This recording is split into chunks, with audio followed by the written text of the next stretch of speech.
بسم اللہ الرحمن الرحیم۔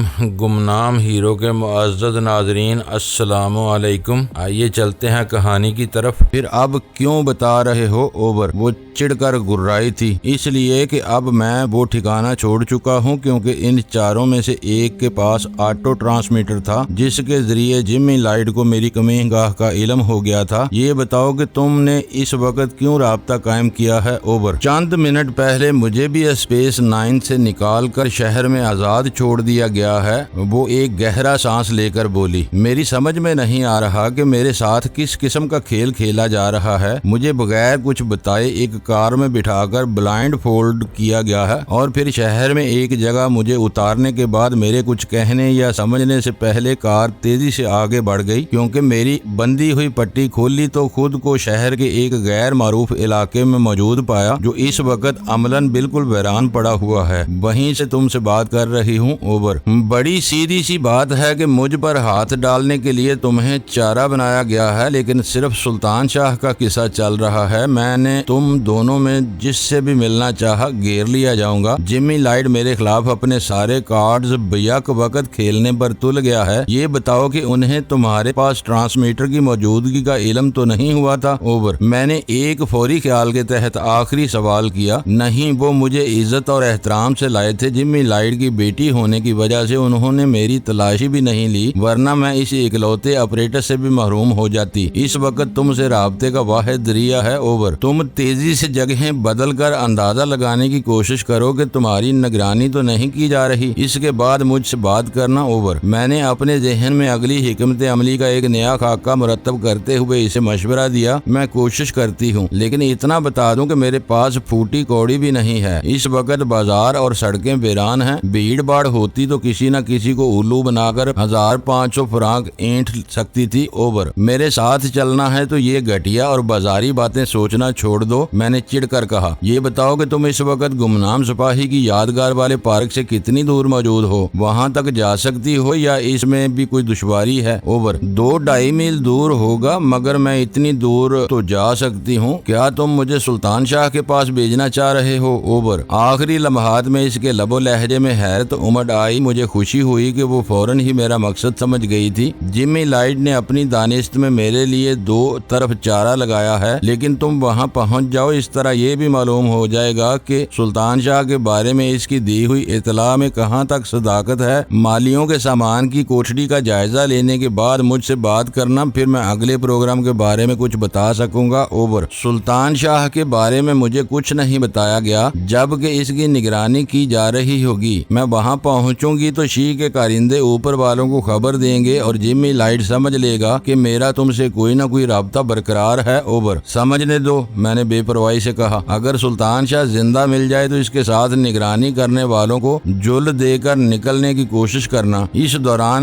میں دوبارہ مل بیٹھنے کی کوئی تدبیر سوچتا ہوں اوبر۔ ٹھیک ہے اوور اینڈ آل۔ خلاف توقع اس نے جلد ہی میری جان چھوڑ دی۔ اپریٹس جیب میں ڈال کر میں نے کار کی رفتار میں اضافہ کر دیا۔ میری کوشش تھی کہ جتنی جلد ممکن ہو سکے سینٹ فرانسس سے شہر جانے والی سڑک سے نکل جاؤں، کیونکہ اس سڑک پر میں بے آسانی گھیرا جا سکتا تھا۔ اس کے علاوہ جمی لائٹ کے آدمی اگر گاڑیوں میں بل سارا ہاؤس کی طرف دوڑ لگاتے تو اس سڑک پر اپنی مخالف سمت سے آنے والی کسی بھی کار کو تفصیلی دیکھ بھال کیے بغیر آگے نہ بڑھنے دیتے۔ جبکہ شہر کے راستے ایسا کوئی خطرہ لاحق نہ ہوتا، میں سنسنی اور بے یقینی کے عالم میں ڈرائیونگ کرتے ہوئے آخر کار اس شاہراہ پر نکل آیا جو شہر سے جا ملتی تھی۔ وہاں پہنچ کر اچانک مجھے خیال آیا کہ میں ایسی مضحکہ خیز پوزیشن میں ڈرائیونگ کر رہا تھا کہ کوئی بھی سپاہی بلا تعمل مجھے روک سکتا تھا۔ پشت پر تھیلا لدا ہوا تھا، سیٹ کی پشت گاہ گری ہوئی تھی اور حفاظتی بیلٹ باندھنے کی گنجائش ہی نہیں تھی۔ میں نے شاہراہ پر پہلا موقع ملتے ہی کار روک کر تیزی کے ساتھ تھیلا اتار کر پشت گاہ سیدھی کی اور حفاظتی بیلٹ باندھ کر مارسلز کی طرف روانہ ہو گیا، جہاں ویرا تذبذب اور بے یقینی کے عالم میں ایک اہم مورچے کی طرف بڑھ رہی تھی۔ میں نے اسٹریٹ لیمپ کے تیزی سے گزرتے ہوئے انعکاس میں اپنی ریسٹ واچ پر نگاہ ڈالی تو اس وقت رات کے 12:30 بج رہے تھے اور فضا پر کوہر کی چادر قدرے گہری ہو چلی تھی۔ میں دل ہی دل میں ویرا کی رفتار اور اس کی منزل مقصود کے فاصلے کا اندازہ لگاتا رہا۔ میرے حساب سے وہ پارک سے چند قدم دور ہی رہی ہوگی کہ اچانک اپریٹس ٹس پر اس کی آواز ابری وہ میری توقع سے بڑھ کر پھرتیلی اور باحوصلہ ثابت ہو رہی تھی۔ میں نے پھرتی کے ساتھ ٹرانسمیٹر نکال لیا۔ سلطان شاہ واقعی زندہ اور صحیح سلامت ہے۔ میرا جواب سن کر ویرا نے پرجوش مگر دھیمی آواز میں اطلاع دی اور میرے وجود میں سکون کی ایک ناقابل بیان لہر سی دوڑ گئی۔ مجھے یوں محسوس ہوا جیسے مجھے کوئی بچھڑی ہوئی عزیز ترین شے ملنے کی خبر سنائی گئی ہو، اور اس وقت میرے ساتھ ویرا میرے جذباتی ہیجان سے بے خبر اپنی بات پوری کر رہی تھی۔ 2 آدمی میرا پیچھا کر رہے تھے اور 4 افراد پارک کی نگرانی پر مامور تھے۔ اب ہم کسی طرح ان کی آنکھوں میں دھول جھونکنے کی کوشش کریں گے۔ اوور۔ سلطان شاہ سے بات کرا دو میری۔ اوور۔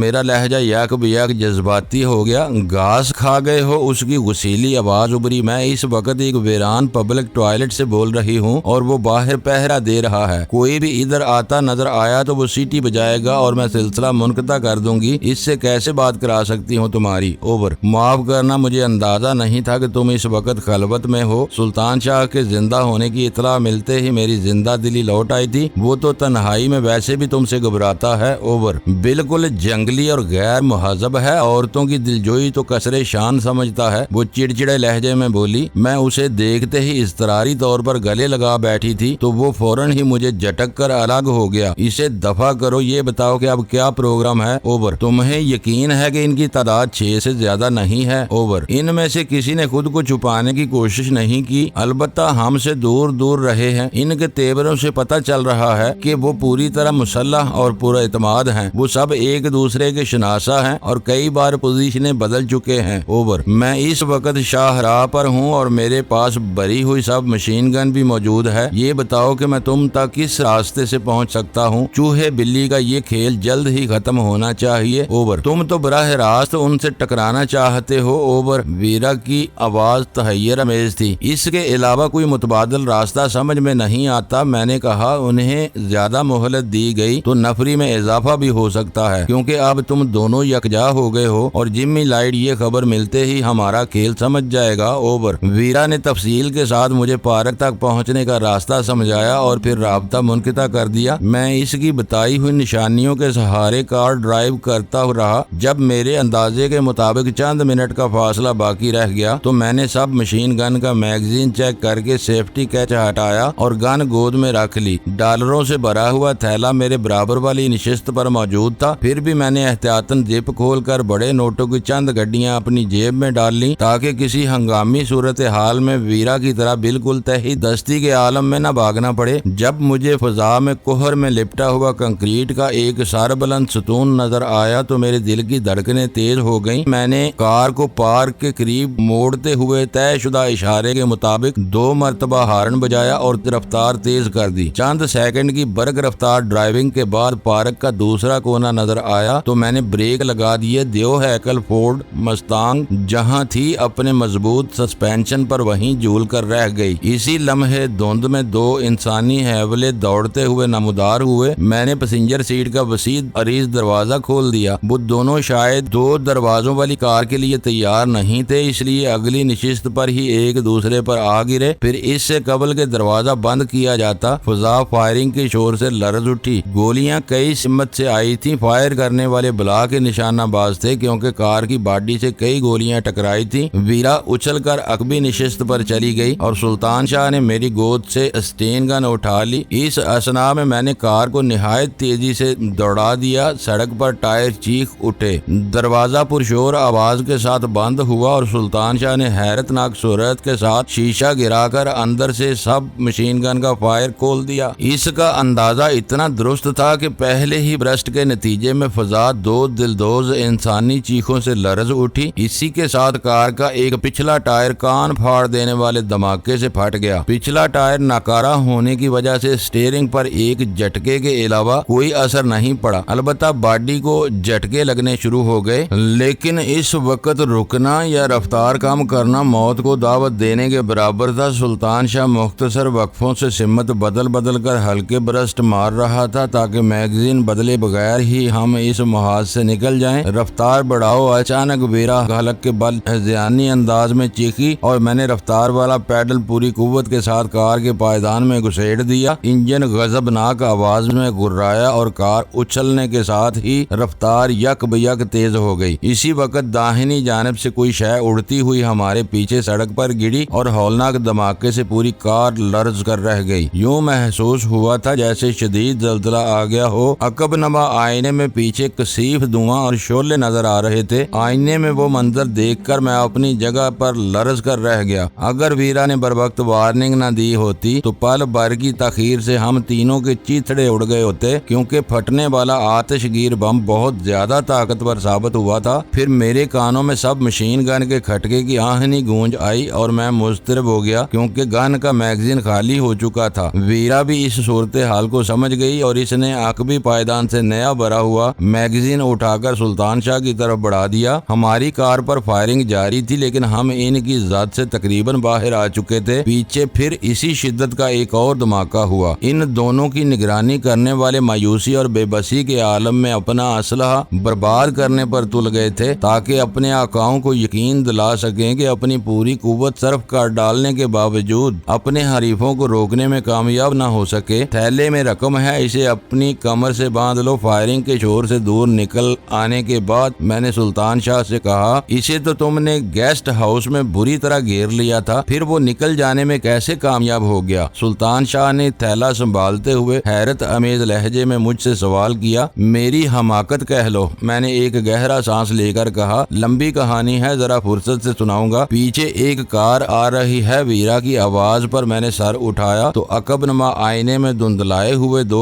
عدد ہیڈ لیمپس تیزی سے قریب آتے ہوئے نظر آئے۔ ہمارے لیے وہ نہایت نازک لمحات تھے۔ پھٹا ہوا پچھلا ٹائر کار کی رفتار پر بری طرح اثر انداز ہوا تھا۔ اس میں سفر جاری رکھ کر ہم کسی بھی لمحے بے موت مارے جا سکتے تھے۔ اس وقت پیچھے سے آنے والی کار خاصی دور تھی۔ میں نے سوچا کہ اپنی کار روک کر ہم نیچے چھلانگ لگا دیں کہ اسی وقت سلطان شاہ اپنی نشست کی پشت گاہ نیچے گرا کر پیچھے پہنچ گیا۔ رفتار کم کرو، سلطان شاہ کی آواز حلق سے گراہٹ کی طرح آزاد ہوئی تھی۔ پھر اس نے سب مشین گن کے آہنی دستے کی طاقتور ضرب سے مستانگ کی عقبی ونڈ شیلڈ چکنا چور کر دی۔ شیشہ ٹوٹتے ہی بھیگی ہوئی یک بستہ ہوائیں میرے جسم کے کھلے ہوئے حصوں سے ٹکرائیں اور میں جرجری لے کر رہ گیا۔ اس وقت سلطان شاہ کا حوصلہ بہت بڑا ہوا تھا اور وہ انہونی کر گزرنے پر تل گیا تھا۔ میرے نزدیک وہ مرحلہ کچھ کرنے یا خاموشی سے مر جانے کی حد تک ٹل گیا۔ اس لیے میں نے بے چون چرا سلطان شاہ کی ہدایت پر عمل کرتے ہوئے کار کی رفتار کم کرنا شروع کر دی۔ کیا دیوانگی ہے، وہ بم مار کر ہمیں فنا کر دیں گے، ویرا جلا کر چیخی تھی۔ چپ چاپ تماشا دیکھتی جاؤ۔ سلطان شاہ کی آواز سخت، سرد اور تحکم امیز تھی۔ ہاتھ سے گولا اتنی دور نہیں پھینکا جا سکتا جتنی دور اس مشین گن کا فائر کمال دکھاتا ہے۔ مجھے اس کی رینج کا اندازہ ہو چکا ہے، وہ ہمارے قریب بھی نہ پھٹک سکیں گے۔ آئے تو ان کے چیتڑے اڑا ڈالوں گا۔ وہ دونوں ٹوٹی ہوئی عقبی ونڈ شیلڈ کے سہارے نال ٹکا کر وہیں جم گیا۔ جب میں نے اپنے ساتھ ان کی رفتار بھی کم ہوتی ہوئی محسوس کی تو میرا ماتھا ٹھنکا۔ شاید وہ براہ راست مقابلے کی بجائے صرف ہمارے تعاقب پر اتفاق کرنا چاہ رہے تھے، تاکہ جب تک ان کی مدد کے لیے اسپیس 9 یا کسی دوسرے اڈے سے کمک نہ آئے وہ ہمیں اپنی نگاہوں سے اوجھل نہ ہونے دیں۔ لیکن میری تشویش زیادہ دیر قائم نہ رہ سکی۔ رفتار میں کمی شاید ان کے اضطراری رد عمل کا نتیجہ تھی، کیونکہ چند ثانیوں بعد ہی وہ ہیڈ لیمپس پھر قریب آنے لگے۔ اپنے بڑوں کی برہمی کے خوف اور گھبراہٹ نے شاید ان کی عقلیں بالکل ہی معاف کر دی تھی کہ وہ مرنے کے لیے خود بڑے چلے آ رہے تھے۔ وہ رات میری زندگی کی چند بھیانک ترین راتوں میں سے ایک تھی۔ جمی لائٹ اپنی خوش نصیبی کی بنا پر میرے ہاتھ سے بچ گیا تھا، لیکن اندھیرا پھیلنے کے بعد رونیو، جیف ڈارلنگٹن اور گلوانی سمیت میرے ہاتھوں 7 افراد مارے جا چکے تھے۔ سلطان شاہ کی مشین گن سے ہلاک یا زخمی ہونے والے ان کے علاوہ تھے۔ تصادم جاری تھا اور سمجھ میں نہیں آ رہا تھا کہ وہ سلسلہ کہاں موقوف ہوتا۔ پھٹے ہوئے ٹائر کی وجہ سے کار کا پچھلا حصہ جھٹکے کھا رہا تھا، جس کی وجہ سے سلطان شاہ کو سب مشین گن کی نال ایک جگہ جمائے رکھنے میں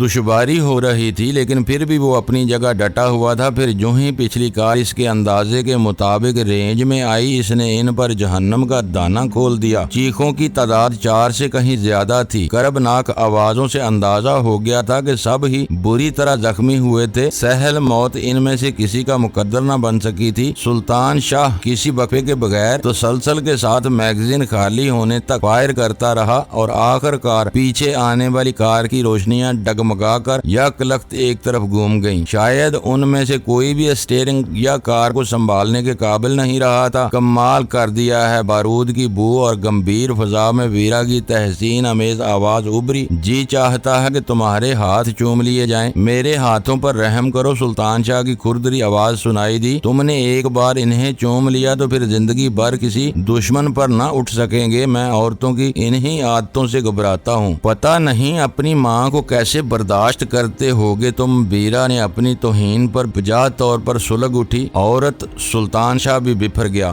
دوبارہ ایسے معاملات میں میری ماں کا نام لیا تو مجھ سے برا کوئی نہیں ہوگا، وہ تو اب بھی کوئی نہیں ہے۔ ویرا زہریلے لہجے میں بولی، بالکل ہی نادر الوجود ہو، بس آپس میں نہ الجھو۔ مجبوراً مجھے دخل انداز ہونا پڑا، دونوں میں سے ایک آگے آ جاؤ۔ چند ثانیوں تک ان دونوں میں سے کسی نے پیش قدمی نہیں کی، پھر سلطان شاہ کی نرم آواز ابھری، جاؤ تم آگے چلی جاؤ۔ یہ فن ڈینی ہی کو آتا ہے کہ وہ محبت ایک سے کرتا ہے لیکن دل ہر ایک کا رکھنا جانتا ہے۔ وہ واضح طور پر ویرا سے مخاطب تھا۔ نہیں جاتی، کیا میں تمہارے باپ کی نوکر ہوں؟ ویرا تنک کر بولی۔ میری توقع کے برعکس سلطان شاہ بے اختیار ہنس پڑا۔ میرے باپ نے کیا بگاڑا ہے تمہارا جو اسے یاد کر رہی ہو؟ جاؤ آگے چلی جاؤ، یہاں بیٹھی غصے سے بل کھاتی رہو گی اور سیٹ پر بڑے ہوئے ونڈ شیلڈ کے ٹکڑے تمہیں زخمی کر دیں گے۔ اس وقت ہم تینوں کو ٹوٹ پھوٹ سے محفوظ رہنے کی ضرورت ہے۔ سلطان شاہ کی ہنسی کارگر ثابت ہوئی اور ویرا خاموشی کے ساتھ میرے برابر والی سیٹ پر آ گئی۔ ہمیں جلد ہی اس کار سے نجات حاصل کرنا ہے، اس بارے میں تمہیں رہنمائی کرنا ہوگی۔ چند ثانیوں کے توقف کے بعد میں نے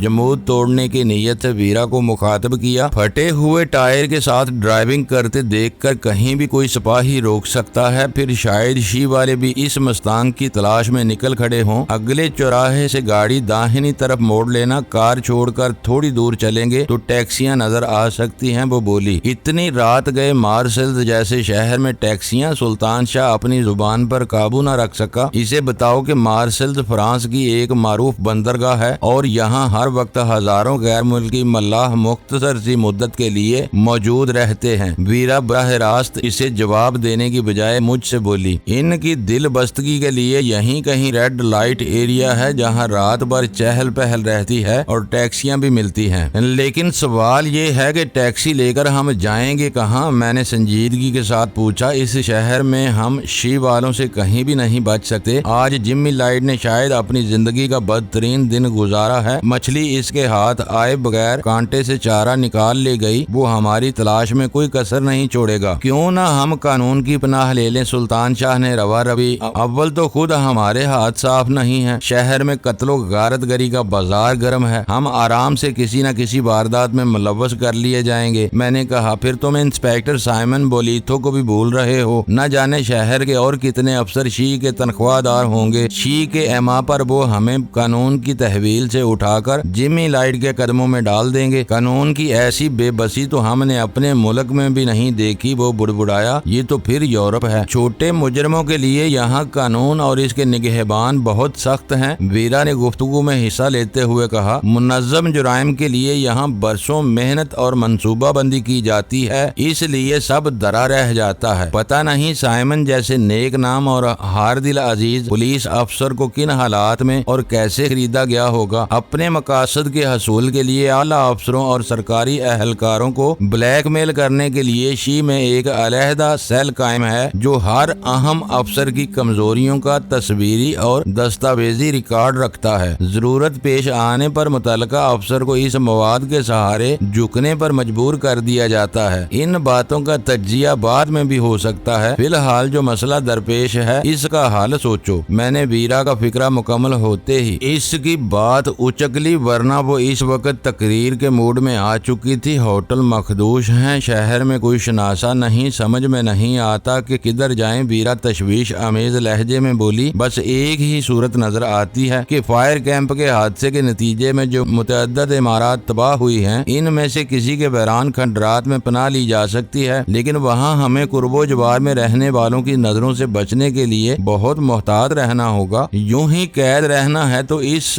سرد اور بے رحم موسم میں بے در و دیوار اور غیر محفوظ کھنڈرات سے کہیں بہتر جیف ڈارلنگٹن کا فلیٹ رہے گا، وہاں زندگی کی ساری آسائشیں بھی موجود ہیں۔ میں نے سوچتے ہوئے کہا، اور تمہارا کیا خیال ہے کہ جیف ڈارلنگٹن ہمارے اس تصرف پر کوئی اعتراض نہیں کرے گا؟ ویرا نے سوال کیا۔ مرنے والے کسی پر اعتراض نہیں کیا کرتے، میں نے ایک ایک لفظ پر زور دے کر کہا۔ کیا مطلب؟ ویرا بری طرح چونکی۔ تو کیا وہ بھی اب اس دنیا میں نہیں ہے؟ اسپیس 9 سے میں نے اسے یرغمال کے طور پر اپنے ساتھ ہیلی کاپٹر میں لے کر فرار ہوا تھا۔ پائلٹ کے علاوہ رونیو نامی ایک آدمی اور بھی تھا۔ میں نے راستے میں ہی ان دونوں کو مار کر ان کی لاشیں ہیلی کاپٹر سے نیچے گرا دی تھی۔ اوہ، جب ہی تمہاری روانگی کے بعد وہ نظر نہیں آیا، میں تو سوچ بھی نہیں سکتی تھی کہ تم اسے لے گئے ہوگے۔ اس کی سلور آئی میرے پاس ہے، میں نے پرسکون لہجے میں کہا۔ 2 سکوں کی موجودگی میں کہیں بھی سپر آئی مین بن سکتا ہوں۔ جمی لائٹ کی نقاب بھی میری جیب میں موجود ہے۔ ربیکا پہلے ہی مر چکی ہے، اب جیف بھی اس دنیا میں نہیں رہا، وہ خود کلامی کے انداز میں بولی۔ اگر ہم پڑوسیوں کی نظروں میں آئے بغیر چند روز کے لیے وہاں قابض ہو سکیں تو جمی لائٹ کے فرشتے بھی وہاں کے بارے میں نہیں سوچ سکیں گے اور ہم ان کی ناک کے نیچے دندناتے رہیں گے۔ تمہاری تجویز واقعی بہت معقول ہے۔ یہ بات میرے وہم و گمان میں بھی نہیں تھی کہ تم نے خاموشی کے ساتھ جیف ڈارلنگٹن کو موت کے گھاٹ اتار دیا ہوگا۔ وہ واقعی بہت خبیث آدمی تھا۔ ٹیکسی سٹینڈ نظر آنے تک ہم اسی موضوع پر گفتگو کرتے رہے، پھر مستانگ کو سڑک کے کنارے روک کر نیچے آ گئے۔ رقم ساتھ لے لی گئی۔ راستے میں میرے مشورے پر چند گڈیاں بیرا اور سلطان شاہ نے اپنی تحویل میں لے لی تھی۔ مشین گن خالی اور بھرے ہوئے میگزین سمیت کار کے عقبی پائیدان میں چھوڑ دی گئی تھی۔ ویرا کا خیال تھا کہ اس علاقے میں مستانگ کی موجودگی کی بنا پر ٹیکسی ڈرائیوروں وغیرہ سے باز پرس کر کے ہمارا کھوج نکالنے کی کوشش کی جا سکتی تھی، اس لیے ہم نے وہاں سے براہ راست جیف ڈارلنگٹن کے فلیٹ کا رخ کرنے کی بجائے 3 مقامات پر ٹیکسیاں بدلیں، اور جب ہم ایئرپورٹ سے واپس آ رہے تھے تو اچانک ہی سلطان شاہ ایک انوکھی تجویز سوچ گئی۔ میرے پیٹ میں شدید درد ہو رہا ہے، میرا خیال ہے کہ اپینڈکس کی تکلیف شروع ہو گئی ہے۔ اس نے زبان کھولی تو میرے ساتھ ہی ویرا بھی بری طرح چونک پڑی، کیونکہ اس وقت ہر غیر معمولی بات ہمارے لیے دشواری کا سبب بن سکتی تھی۔ تکلیف ابھی شروع ہوئی ہے یا پہلے سے چل رہی ہے؟ ویرا نے تشویش امیز لہجے میں سوال کیا۔ ابھی دریافت ہوئی ہے، وہ سنجیدگی کے ساتھ بولا۔ میرا خیال ہے کہ تم دونوں بھی کسی تکلیف میں مبتلا ہو، تم دونوں کے چہرے اترے ہوئے اور زرد نظر آ رہے ہیں، پھر تو شاید تمہیں یرقان بھی ہو گیا ہو جب ہی ہر چیز زرد نظر آ رہی ہے۔ کم از کم میں تو پوری طرح صحت مند ہوں اور چاقو چوبند ہوں، پچھلے 10 برس سے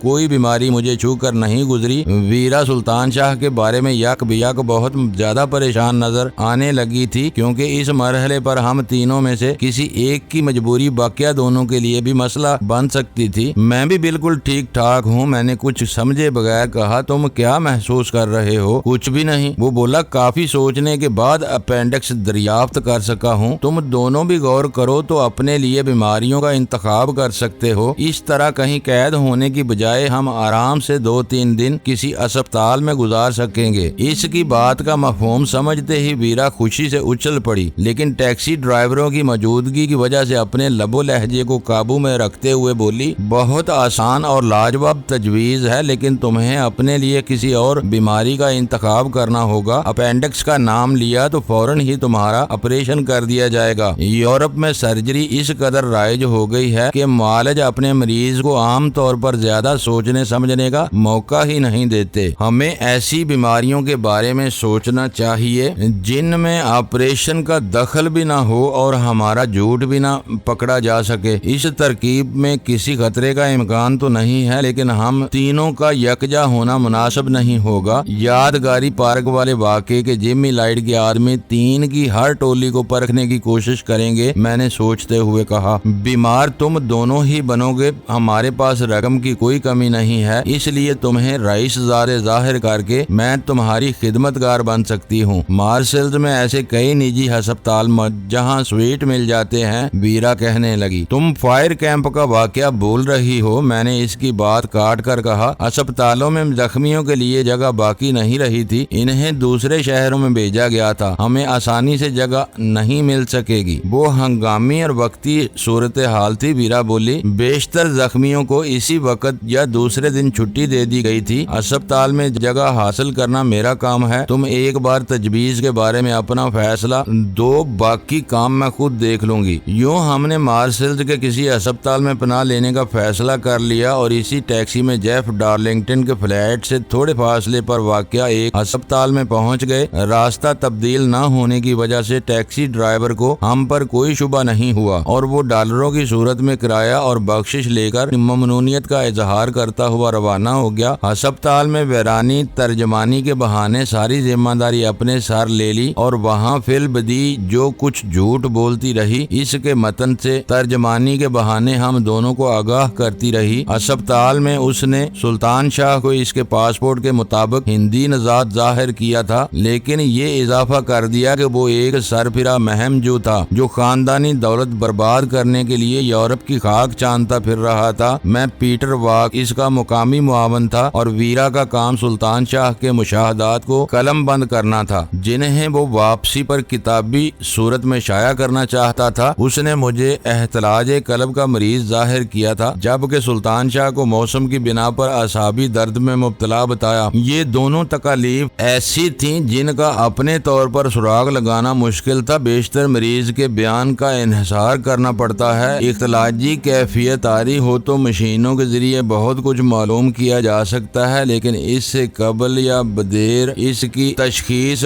گزر جانے کے بعد کوئی سراغ لگانا مشکل ہوتا ہے۔ یہ خال اور شدید دوروں کی صورت میں ہوتا ہے کہ بعد میں بھی دل کی حرکات و سکنات میں ماہر معالج موہوم یا واضح بے ترتیبی دریافت کر لیتے ہیں۔ اس لیے ہم دونوں ہی ویرا کے دیے ہوئے امراض کے بارے میں مطمئن تھے۔ وہ کوئی مفت یا سرکاری اسپتال نہیں تھا بلکہ خدمت برائے دولت کے اصول پر چلایا جانے والا نجی ادارہ تھا جہاں مرض کی نوعیت کی بجائے سہولتوں کے حصول کا انحصار مریض کی جیب کے وزن پر تھا۔ ابتدائی معائنے اور چند تجزیوں کے بعد ہمیں اسپتال میں دو ایسے آراستہ کمرے مل گئے جو درمیانی دروازے کے ذریعے ایک دوسرے سے منسلک تھے اور ہر کمرے میں نجی خدمت گار کے لیے علیحدہ بستر موجود تھا جس پر ویرا آرام سے رہ سکتی تھی۔ سلطان شاہ نے تنہا رہنے کو ترجیح دی تھی، اس لیے ویرا میرے کمرے میں آ گئی۔ چند منٹ بعد دو نرسیں اسپتال کا مخصوص سفید لباس لے آئیں جسے پہن کر مجھے یک بیک آرام کی ضرورت کا احساس ہونے لگا۔ ان کے جانے کے بعد ایک نرس دوائیں لے کر آئی، درجہ حرارت اور خون کا دباؤ وغیرہ دیکھا اور چلی گئی۔ ویرا نے بتایا کہ اس کی درخواست پر ہسٹری شیٹ بنانے کا کام صبح تک ملتوی کر دیا گیا کیونکہ اس کے لیے مجھے کسی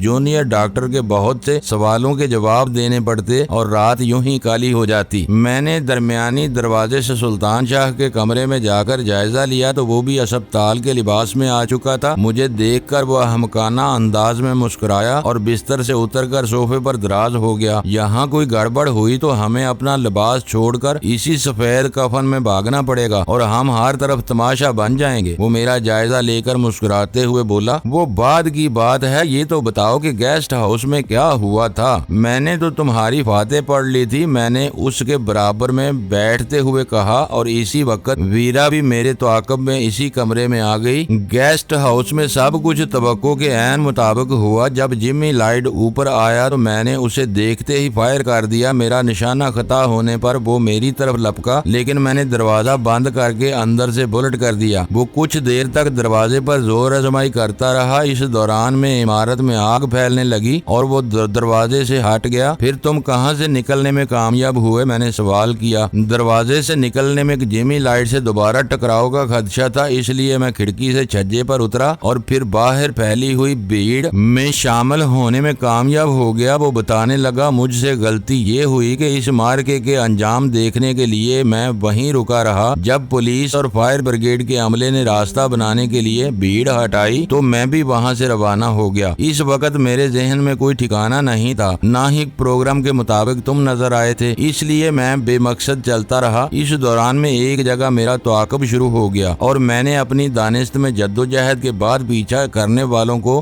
جل دے کر پارک کی کوٹھری میں پناہ لے لی۔ میں بہت دیر تک وہاں رہا۔ میرا خیال تھا کہ میں نے اپنے دشمنوں کو دھوکہ دے دیا تھا، مگر پھر اچانک ویرا وہاں آ پہنچی اور تم مجھے بھوت سمجھ کر بکھلا گئے۔ ویرا کو ایک بار پھر اپنی توہین یاد آ گئی۔ معزز ناظرین، لائک کریں، شیئر کریں اور کمنٹس باکس میں پاک آرمی زندہ باد، پاکستان پائندہ باد کا نعرہ ضرور درج کر کے اپنے ملک پر فخر کریں اور پاکستان کی بنیادیں مضبوط کرنے میں اپنا کردار ادا کریں۔ ویڈیو دیکھنے کا شکریہ۔ معزز ناظرین، اپنا خیال رکھیے گا اور ہمارے چینل کا بھی۔ ISI پاک آرمی زندہ باد، پاکستان پائندہ باد۔